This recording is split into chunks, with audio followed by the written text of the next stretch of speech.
Random Shark. So if you haven't heard, Angry Joe has recently been in some hot water for things he said about Battlefield 5's pre-order sales figures, and while I don't know that he was entirely wrong as to the point he was trying to convey in his first video, the way in which he conveyed it is just so annoying that it rubbed a lot of people the wrong way, and thus the backlash.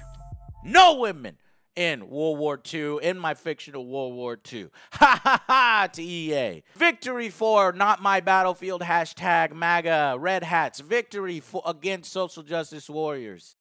Now let me start by saying, I don't care about politics, I don't vote, I don't go to political rallies, I don't even know if they have those things where I live. But I am a pretty avid gamer, and so the story caught my attention for those reasons. And watching Joe's video through that lens, I didn't really get angered by any of the political jabs he decided to take at conservatives throughout its boring 13-minute runtime. In the trailers, there's been women, and one of the war stories is going to feature a fictional story of a female resistance fighter. I will not pay you $60 till all that's out. In Battlefield 6, I better see no women. Then I'll give you my money. Do I think there are people like that? Yes, unfortunately, I do. However, for the responses that I've watched, those statements in conjunction with consumer freedom seem to be the main point of contention with Joe's video on the subject. You can already tell by the way he says those darn liberals and SJWs that he's mocking our side of this. And Joe really appears to be left-leaning to me, and he's trying to mock videos like mine that attacked Battlefield 5 for going SJW. Not really sure if this is the hill you want to die on though, Joe. Most people agree EA and DICE fuck this project up pretty bad, and it really surprises me a pro-consumer game reviewer like Joe would back a shitty SJW corporation over the fans. And for the sake of clarification, let me state what Joe seemed to be attempting to get across, or at least what I thought he was trying to get across in his first video. That being, number one, Battlefield 5's pre-order sales figures are down. Number two, there is a lot of speculation from people on YouTube that this is because of female characters, or more specifically, disabled female characters in the game, as well as the fact that with these inclusions such as this, it won't be as historically accurate to World War II. Third, unlike those people, Joe doesn't believe this is the reason the game is underperforming at this time, and attempts to debunk some of those reasons given by said people on YouTube. One such example he cites is the issue with Patrick Soderlund, who, for future reference, had an interview in which he said the following back in mid-June. "And we don't take any flack. We stand up for the cause, because I think those people who don't understand it, well, you have two choices. Either accept it, or don't buy the game. I'm fine with either or. It's just not okay." Quite possibly the dumbest thing you could say to a consumer base, but more on that later. Joe's argument hinges on the premise that people are claiming that his departure from the company is a sign that EA let him go because of the weak pre-order sales, and this is indication that the backlash of women having a prominent role in Battlefield 5 is the reason that pre-orders are so weak, which Joe responds to by attempting to break the timing of events by showing an article which states that Soderlund was paid a large amount of money in, again, June in an attempt to retain him. Why? Well, back in June. That is so recent. They said they paid him a $20 million bonus partly for the purpose of supporting a longer-term retention of this guy. And he said, "No, peace out. You know, this is I'm taking the money and I'm leaving." Hope all that made sense, as it's a bit difficult to condense because Joe didn't bother to source the initial argument he was combating. But regardless, the final thing Joe was attempting to get across in his video was that even though some people are saying the pre-order crisis is a response to an SJW push into the Battlefield series, he believes there are other reasons that the pre-orders are low, with the major reason being the time in which it's being released, i.e. right between Black Ops 4, its biggest competitor, and Red Dead Redemption 2, a highly anticipated game. They're jamming it in the middle of the biggest Call of Duty, right? And one of the biggest releases of the year. And this is why, in my opinion, pre-order sales are lower. Now those were the bullet points that I got from this video, and while the issues that he had aren't necessarily political, the way in which he framed this video makes it seem much more so. For starters, he titled it EA's Battlefield 5 pre-orders weak. It's 'cause women, SJWs.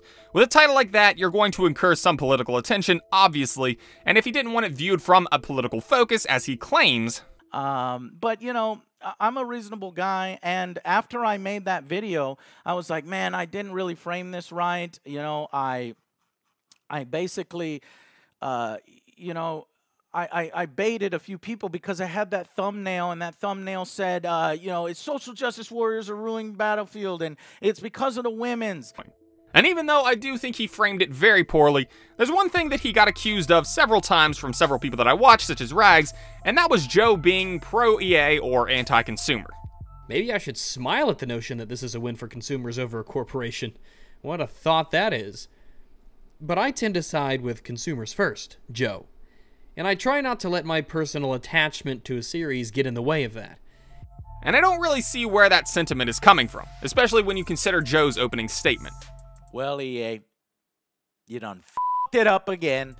Clearly, Joe does blame EA for the poor state of the pre-sales. He just doesn't think that the reason for that state is predominantly due to the inclusion of women or inaccurate historical recounts.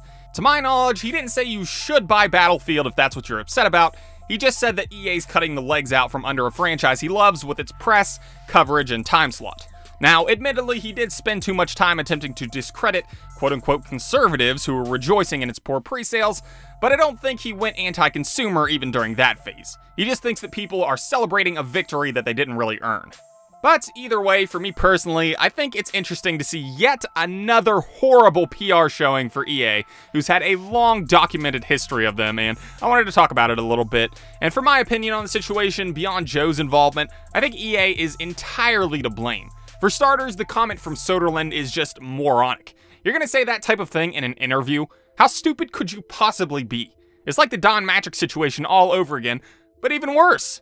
And fortunately, we have a product for people who aren't able to get some form of connectivity. It's called Xbox 360. Right. So stick with 360. That's your message if you don't, Well, people don't like it? if you have zero access to the internet, that is an offline device. What kind of idiot tells people they don't need their business? It's like business practices 101. The customer is always right. I think something Joe said in passing about Call of Duty really resonates with one of EA's major issues. And this was the year that I thought Battlefield 5 would probably crush Call of Duty, but it's not happening. They know their audience. Call of Duty people don't come over to Battlefield 5. Not only do they not seem to respect their player base, as seen with not only this situation, but the Star Wars Battlefront 2 situation as well, but beyond even that, they don't seem to understand them. EA doesn't know its audience, and until they attempt to appease them, they're going to make little headway in terms of sales. Take me for instance. I'm not even interested in Battlefield 5. I'm a Call of Duty guy and have been for a long time now. It's like EA and DICE trying to cater to me to get me to buy their game, instead of attempting to retain existing fans of the series. It just doesn't make much sense. By Soderlund's own admission, they're attempting to cater to a more gender-diverse audience, which, I mean, do what you want, but that's not your audience.